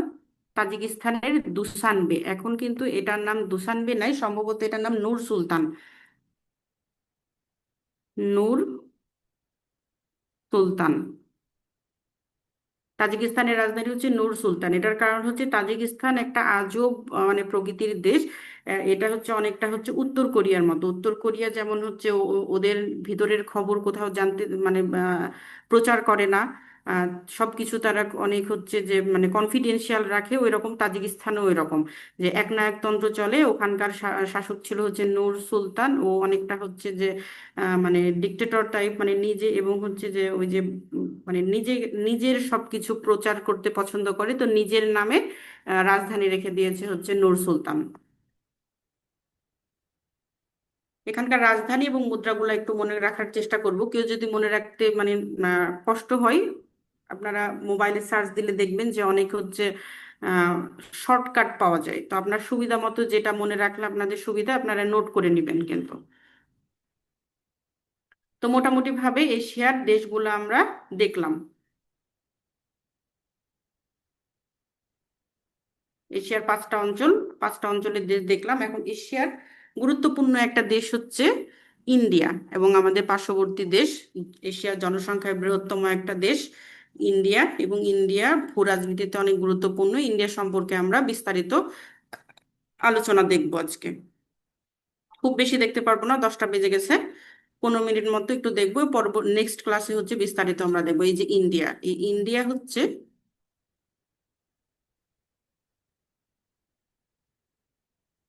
পৃথিবীর বৃহত্তম গণতান্ত্রিক দেশ। এই ইন্ডিয়াকে বলা হয় পৃথিবীর বৃহত্তম গণতান্ত্রিক একটা দেশ। এই ইন্ডিয়া স্বাধীনতা লাভ করে হচ্ছে 1947 সালে। 1947 সালে ইন্ডিয়া স্বাধীনতা লাভ করে। কার থেকে স্বাধীনতা লাভ করে? ব্রিটিশদের কাছ থেকে। তো যে সময় ইন্ডিয়া স্বাধীনতা লাভ করে সেই সময় কিন্তু একসাথে দুইটা রাষ্ট্রের জন্ম হয়। একটা হচ্ছে পাকিস্তান আর একটা হচ্ছে ভারত। পাকিস্তান স্বাধীনতা লাভ করি ভারতের একদিন আগে, 1947 সালের 14ই আগস্ট। 14ই আগস্ট হচ্ছে পাকিস্তান স্বাধীনতা লাভ করে, এবং 15ই আগস্ট হচ্ছে ভারত স্বাধীনতা লাভ করে। তো এই যে একদিন আগে পরে হওয়ার কারণ হচ্ছে যে আহ, স্বাধীনতা মানে স্বাধীনতা পত্র দিয়ে স্বাধীন করে যে প্রক্রিয়াটা যেই করে, তার নাম হচ্ছে Lord Mount Batten. Lord Mount Batten তখন এই উপমহাদেশের দায়িত্বপ্রাপ্ত ছিল। উনি নিজে এই স্বাধীনতা পত্রতে চুক্তি করে দুই দেশকে স্বাধীন করে। তো 14 তারিখে উনি আহ, পাকিস্তানে অবস্থান করে, এবং পাকিস্তানকে স্বাধীনতা আহ, দেওয়ার পরে, ঘোষণা দেওয়ার পরে ইন্ডিয়াতে এসে তিনি একই দিনের মধ্যে ইন্ডিয়ার হাতে হস্তান্তর করা সম্ভব ছিল না, এই কারণে একদিন দেরি হয়। এবং আরেকটা কথা প্রচলিত আছে, সেটা হচ্ছে যে এই যে 14 তারিখ, এই 14 তারিখটা হচ্ছে ইন্ডিয়াদের মানে ভারতীয়দের পঞ্জিকা অনুসারে শুভ ছিল না দিনটা। মানে শুভ দিন না হলে তারা হচ্ছে কোনো কাজ মানে করতে আসলে স্বাচ্ছন্দ্য বোধ করে না শুরু থেকেই। সেই কারণে তারা হচ্ছে আহ আহ, এই যে একদিন পর 15ই আগস্ট হচ্ছে তারা তাদের এই কার্যক্রমটা সম্পন্ন করে, যে তাদের স্বাধীনতা দিবস হচ্ছে 15ই আগস্ট, আর 14ই আগস্ট হচ্ছে পাকিস্তানের স্বাধীনতা দিবস।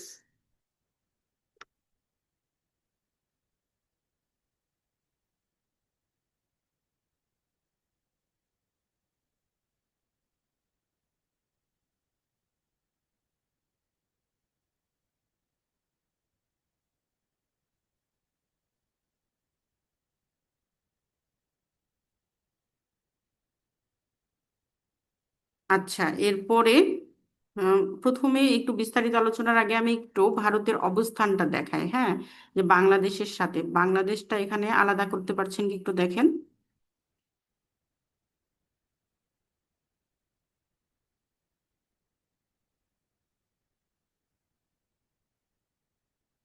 এই যে, এটা হচ্ছে বাংলাদেশ। বাংলাদেশের চারি সাইড দিয়েই কিন্তু মানে 3টা সাইড দিয়েই হচ্ছে ভারত।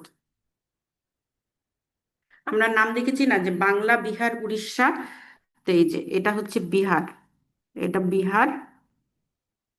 এইটাও সেই সময় এটার অংশ ছিল। এই যে ওড়িশা, এটা হচ্ছে উড়িষ্যা।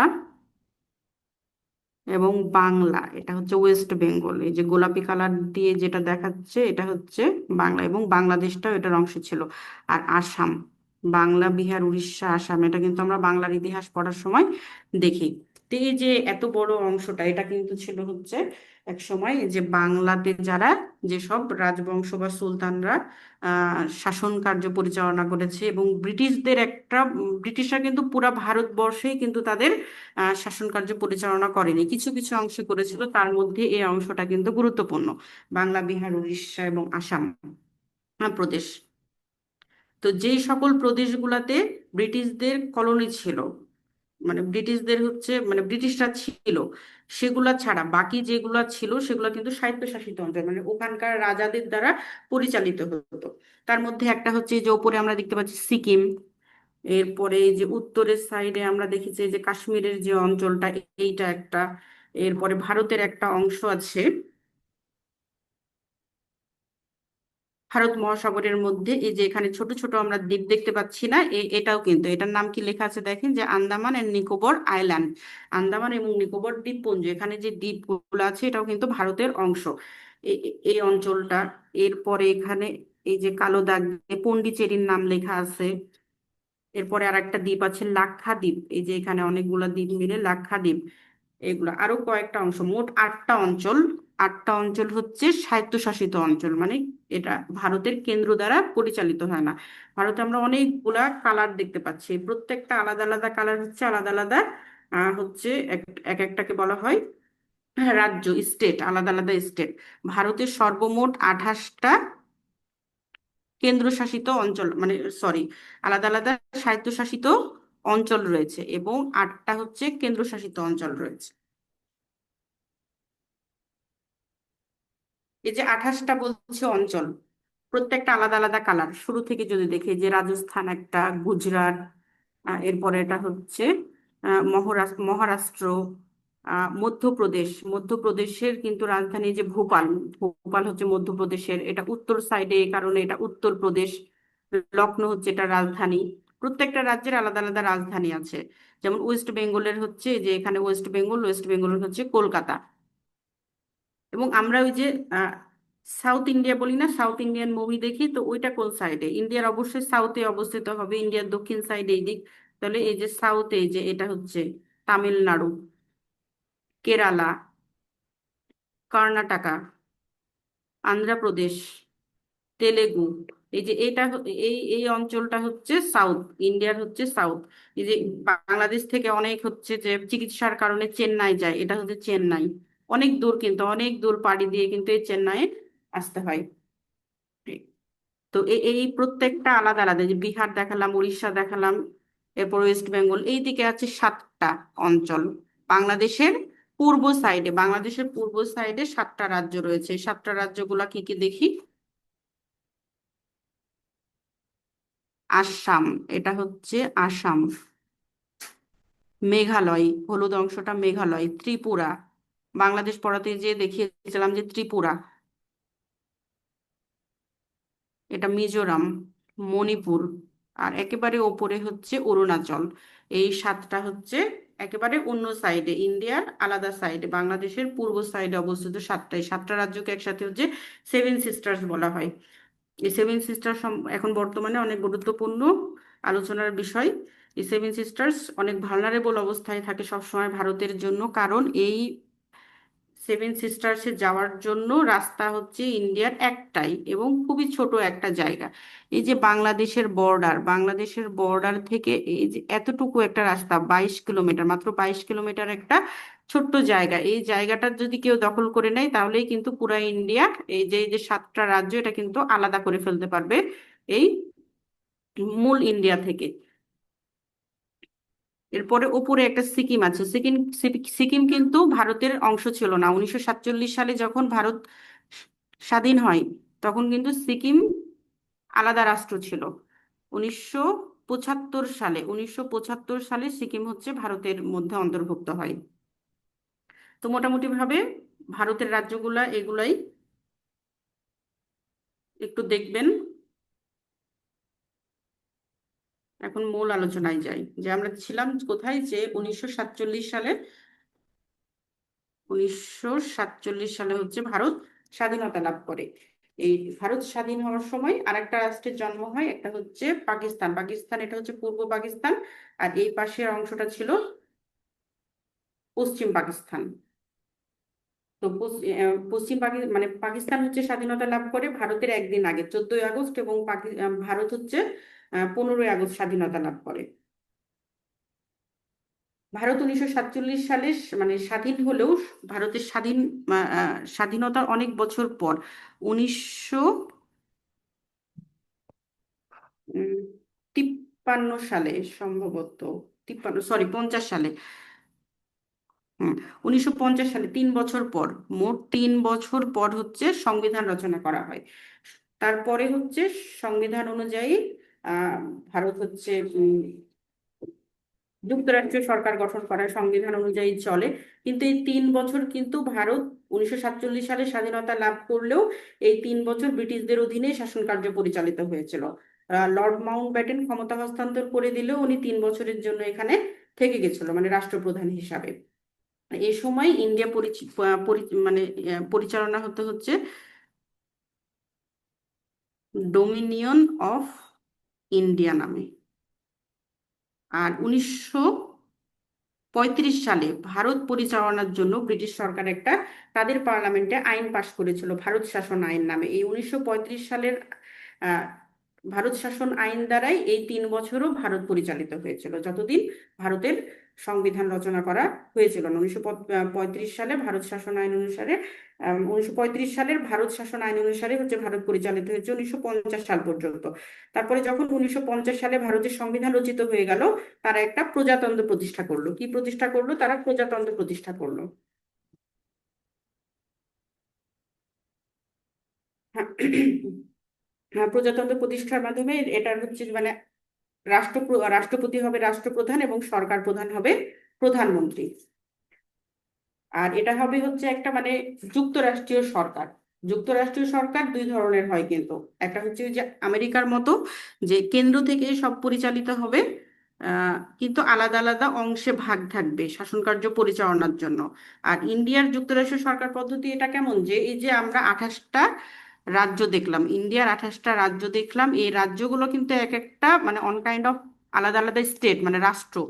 যেমন ওয়েস্ট বেঙ্গলের কথা বলি, এই যে ওয়েস্ট বেঙ্গল মানে পশ্চিমবঙ্গ, পশ্চিমবঙ্গ কিন্তু একটা হচ্ছে রাজ্য। এই রাজ্যের আলাদা হচ্ছে থাকবে, সংসদ থাকবে, পার্লামেন্ট থাকবে। এই সংসদের আলাদা নির্বাচন হবে, নির্বাচনের মাধ্যমে ওই সংসদের একজন, না আমাদের দেশে যেমন প্রধানমন্ত্রী থাকে, ওই দেশেরও প্রধানমন্ত্রী হবে। কি হবে? যে নির্বাচনে যেই দল সব থেকে বেশি ভোট পাবে, সংখ্যাগরিষ্ঠতা অর্জন করবে, সেই দেশের মানে সেই হচ্ছে দলের প্রধান যে থাকবে, সেই সরকার প্রধান হবে, মানে প্রধানমন্ত্রী হবে। ওই স্টেট গুলানের মানে এই আলাদা আলাদা রাজ্যের যেই আইনসভা থাকবে, সেই আইনসভার যে সরকার প্রধান হবে তাকে বলা হয় মুখ্যমন্ত্রী। যেমন আমরা জানি যে ওয়েস্ট বেঙ্গলের মুখ্যমন্ত্রী হচ্ছে মমতা ব্যানার্জি, ওই রকম বিহারেরও একজন থাকবে, উড়িষ্যার একজন থাকবে, মধ্যপ্রদেশেও থাকবে। প্রত্যেকটা জায়গায় আলাদা আলাদা এক একটা আইনসভা থাকবে, সেই আইনসভার প্রধান হবে সেই জায়গার মুখ্যমন্ত্রী। এই যে 28টা প্রদেশের 28টা মুখ্যমন্ত্রী হবে। হ্যাঁ, তো একটু আইনসভা নিয়ে বলি ভারতের। এই যুক্তরাষ্ট্র আইনসভা হচ্ছে 2টা কক্ষ, মানে মূল ভারতের হচ্ছে 2 কক্ষ বিশিষ্ট আইনসভা। একটা হচ্ছে উচ্চ কক্ষ, আর একটা নিম্ন কক্ষ। উচ্চ কক্ষ যেটা, উচ্চ কক্ষর হচ্ছে রাজ্যসভা, উচ্চ কক্ষের নাম রাজ্যসভা। এবং নিম্ন কক্ষ যেটা, নিম্ন কক্ষের নাম হচ্ছে লোকসভা। আর আমি যেটা বললাম যে আলাদা আলাদা রাজ্যের যে আইনসভা, সেই আইনসভারও হচ্ছে 2টা কক্ষ। উচ্চ কক্ষ আছে ওইটারও। সেই রাজ্যগুলোর যে আইনসভা, সেটার উচ্চ কক্ষের নাম হচ্ছে বিধান পরিষদ। বিধান পরিষদ। এবং যেটা নিম্ন কক্ষ, সেটার নাম হচ্ছে বিধানসভা।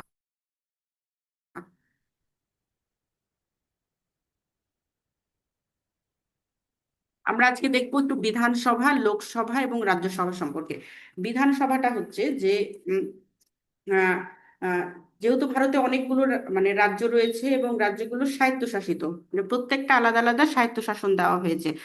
ওয়েস্ট বেঙ্গলকেও দেওয়া হয়েছে, মধ্যপ্রদেশকেও দেওয়া হয়েছে, বিহারকেও দেওয়া হয়েছে। প্রত্যেকটা 28টা রাজ্য হচ্ছে স্বায়ত্তশাসিত। এই কিন্তু কিছু হচ্ছে রাজ্য আছে মানে কেন্দ্রশাসিত, 8টা রাজ্য। সে 8টা রাজ্য আলাদা করে দেখাবো। সে 8টা রাজ্য ছাড়া বাকি যেগুলো সেগুলো হচ্ছে স্বায়ত্তশাসিত। এই প্রতিটি রাষ্ট্রে তাদের একটা আলাদা করে আইনসভা রয়েছে। এই আইনসভার নাম হচ্ছে বিধানসভা। এই বিধানসভাটা হচ্ছে প্রত্যেকটা রাজ্যের, এই 28টা রাজ্যের নিজস্ব যে আইনসভা সেটার নাম হচ্ছে বিধানসভা। যেমন বাংলাদেশের কথা বলি, যে বাংলাদেশে যেমন জাতীয় সংসদ নির্বাচন হয়, যে দল সংখ্যাগরিষ্ঠতা অর্জন করে সেই দলে কিন্তু সরকার গঠন করে আলটিমেটলি। তেমনি ওই যে নির্দিষ্ট কোনো রাজ্যের ভিতরে তাদের বিধানসভায় নির্বাচনে যে রাজনৈতিক দলটা সংখ্যাগরিষ্ঠতা অর্জন করে, মানে সব থেকে বেশি ভোট পাবে বা বেশি আসন পাবে, তারা হচ্ছে মানে সেই রাজনৈতিক দল ওই রাজ্যের সরকার গঠন করবে।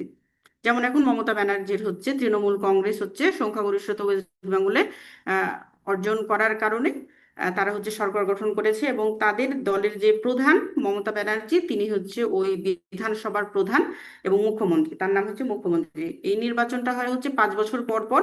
আহ, এবং এই বিধানসভার মেয়াদও হচ্ছে 5 বছর। মেয়াদ 5 বছর, মেয়াদ শেষ হলে 5 বছর পর পর নির্বাচন হবে। তো আমরা বিধানসভাটা দেখলাম।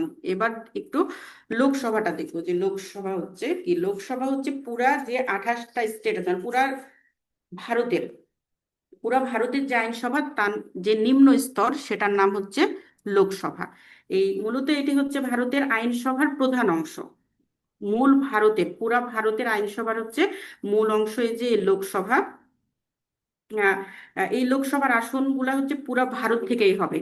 প্রত্যেকটা রাজ্যের আলাদা আলাদা যেমন ছিল যে শুধু এখানেই ভোট হতো, কিন্তু যখন লোকসভার নির্বাচন হবে তখন প্রত্যেকটা 28টা স্টেট থেকেই কিন্তু প্রতিনিধি নির্বাচন করবে। এবং যেই দলের প্রতিনিধি সব থেকে বেশি থাকবে মানে সংখ্যাগরিষ্ঠতা অর্জন করবে, তারা হচ্ছে সরকার গঠন করবে, পুরা ভারতের সরকার গঠন করবে। এবং সেই দলের প্রধান হবে প্রধানমন্ত্রী। কিন্তু সেই দল থেকে রাষ্ট্রপতি হবে এরকম না, রাষ্ট্রপতি নির্বাচন একটু অন্যরকম, বাংলাদেশের মতো কিন্তু না। ভারতের রাষ্ট্রপতি নির্বাচনটা নিয়েও বলবো। যে প্রত্যেকটা রাজ্যে কিন্তু আবার আসন সমান না। ওয়েস্ট বেঙ্গলে যেমন 42টা, মধ্যপ্রদেশে 42 না হয়ে 35 হতে পারে। প্রত্যেকটা আলাদা আলাদা কিন্তু আসন রয়েছে, যে সবাই নির্বাচন করে যেই দল সংখ্যাগরিষ্ঠতা অর্জন করবে সেই দল হচ্ছে লোকসভায় আহ সরকার গঠন করবে। লোকসভার আসন হচ্ছে 552টা। এই 552-এর মধ্যে যে কোনো একটা নিতে পারে। তো 545 অথবা 47 এইরকম আসন হচ্ছে নিয়ে এই লোকসভা গঠন করা হয়। বর্তমানে হচ্ছে ভারতের 547টা আসন রয়েছে লোকসভায়।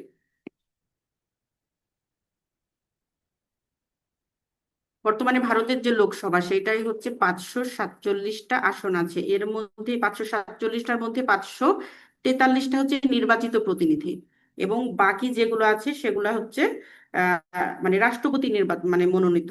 2টা 3টা অথবা 4টা 5টা মানে ওনার ইচ্ছা মতো হচ্ছে উনি বাকিগুলা নিয়ে লোকসভা গঠন করেন। এই লোকসভা নির্বাচনও হচ্ছে 5 বছর পর পর হয়। লোকসভার মেয়াদও 5 বছর। আমরা দেখলাম যে বিধানসভার যেমন 5 বছর মেয়াদ, এই লোকসভারও 5 বছর মেয়াদ। আর একটা উচ্চ কক্ষ আমরা দেখেছিলাম হচ্ছে রাজ্যসভা। এই রাজ্যসভা কিন্তু লোকসভা বা বিধানসভার মতন না।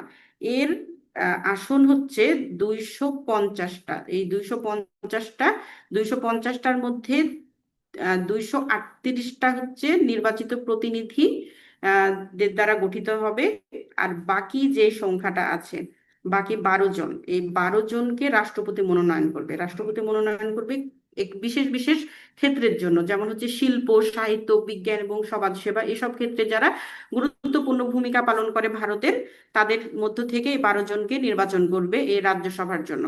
এটার একটা বিশেষ কারণ আছে, যে ভারত হচ্ছে অনেক বড় একটা দেশ, অনেকগুলো সংস্কৃতির দেশ, অনেক মানে বৈচিত্র্য রয়েছে ভারতের মধ্যে।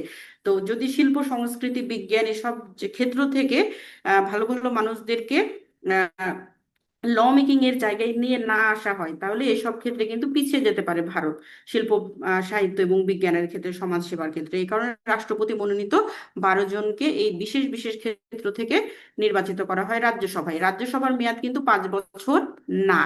এই রাজ্যসভার মেয়াদ 5 বছর না। রাজ্যসভার নির্বাচনটাও একটু আলাদাভাবে হয়। এটা একটা স্থায়ী সভার মতো। এই রাজ্যসভাটা হচ্ছে স্থায়ী সভা, এটার মেয়াদ কখনোই শেষ হবে না। বললাম না যে এটার সংখ্যা হচ্ছে 250। এই 250 জনের মধ্যে 2/3 মানে 3 ভাগের 1 ভাগ, 3 ভাগের 1 ভাগ করলে এটা হচ্ছে 84 জন মতো হয়। যে 84 জন, এই 84 জন সদস্য প্রতি 2 বছর পর পর, প্রতি 2 বছর পর পর এই 84 জন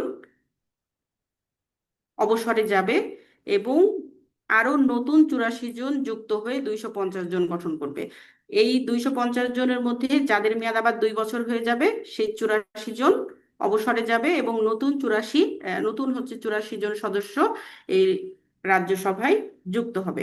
তো এইভাবে চলতেই থাকবে। এই কারণে বলা হয় এই রাজ্যসভা হচ্ছে একটা স্থায়ী সভা, এর মেয়াদ কখনো শেষ হয় না। তো এই রাজ্যসভার সদস্য কারা হবে? এই রাজ্যসভার সদস্য কিন্তু ওই যে বিধানসভা, লোকসভা, ওগুলান থেকেই, তাদের দল থেকে মনোনীত প্রার্থীরা এসেই কিন্তু এই যে রাজ্যসভাতেও অংশগ্রহণ করবে। আর এখানকার যেটা বলছিলাম, আর একটা ছোট্ট একটা বিষয় নিয়ে আলোচনা করে শেষ করবো, সেটা হচ্ছে রাষ্ট্রপতি নির্বাচন। রাষ্ট্রপতির এখানকার নির্বাচন হয় একবারে নির্বাচনের মাধ্যমে, ভোট দিয়ে। কিন্তু ভোটাররা নির্দিষ্ট থাকে, যে ইলেকটোরাল কলেজ গঠন করা হয়, যে মানে নির্বাচক মণ্ডলী, যে এত সংখ্যক নির্বাচক মণ্ডলী আছে, তারা ভোট দিবে যে ব্যক্তিকে, তারা হচ্ছে সেই, যে সব থেকে বেশি ভোট পাবে সে রাষ্ট্রপতি হবে। মানে রাষ্ট্রপতি, দেখা গেল যে 3 জনকে ঠিক করা হলো যে এই 3 জন হচ্ছে রাষ্ট্রপতি নির্বাচনের জন্য যোগ্য। এই 3 জনের মধ্যে যে সব থেকে বেশি ভোট পাবে সে রাষ্ট্রপতি হবে। এখন ভোটার কারা হবে, মানে নির্বাচক মণ্ডলী কারা হবে? যে এই যে ভারতের যে উচ্চ কক্ষ এবং নিম্ন কক্ষের যে সদস্যরা আছে, সেই সদস্য থেকে নির্বাচিত হয়ে কিছু প্রতিনিধি আসবে, তাদেরকে নির্বাচক মণ্ডলী তৈরি করা হবে, এবং তারাই হচ্ছে ভোট দিয়ে রাষ্ট্রপতি নির্বাচন করবে। এটাই মূলত হচ্ছে যে নির্বাচন পদ্ধতি ভারতের। তো আজকে অনেক সময়, আলোচনা করতে গেলে অনেক আহ অন্যদিকে আলোচনায় চলে যায়, বেশি আগাচ্ছে না। যাই হোক, আহ এর পরের দিন থেকে শুধু ভারত নিয়ে আলোচনা করবো। ভারতের অনেকগুলো বিষয় আছে, যেমন আমরা দেখালাম যে যে 7 সিস্টার্স, সিকিম, এরপরে হচ্ছে যে এখানে আছে কি কাশ্মীর, আরো কিছু ছোট ছোট বিষয় আছে, যেমন এখানে হচ্ছে এই যে আন্দামান এবং নিকোবর দ্বীপপুঞ্জ, এই যে এই জায়গাটা নিয়ে শ্রীলঙ্কার সাথে ভারতের সম্পর্ক, এই বিষয়গুলো নিয়ে নেক্সট ক্লাসে আলোচনা করব। আরেকটা সবার জন্য মেসেজ আছে, সেটা হচ্ছে যে হ্যাঁ, এখন তো ফ্রি ক্লাস হচ্ছে। আন্তর্জাতিকের 2টা ক্লাস হলো, এর আগের দিন একটা হয়েছে, আজকে একটা বাংলাদেশের একটা হয়েছে, আর একটা আমি নিব সোমবারে। কিন্তু আমার আর কোনো ফ্রি ক্লাস থাকবে না। নেক্সট যে ফ্রাইডে যারা হচ্ছে পেড ব্যাচে ভর্তি হবেন, তারাই শুধুমাত্র আমার ক্লাসে অংশগ্রহণ করবেন। তো আপনাদের কাছে রিকোয়েস্ট থাকলো যে আপনারা এই সময়ের মধ্যে আপনারা ক্লায়েন্টে ভর্তি হয়ে যাবেন, নাহলে কিন্তু আমার নেক্সট ক্লাসে আপনারা থাকতে পারবেন না। তো কারো যদি কোনো কোশ্চিন থাকে, তো 2-1টা কোশ্চিন আমি নিব, তারপরে ক্লাস শেষ করব।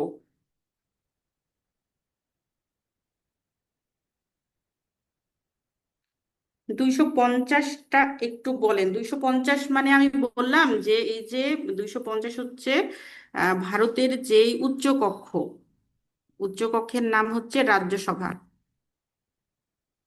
রাজ্যসভা, এই রাজ্যসভার মোট হচ্ছে 250টা সদস্য নিয়ে রাজ্যসভা গঠিত।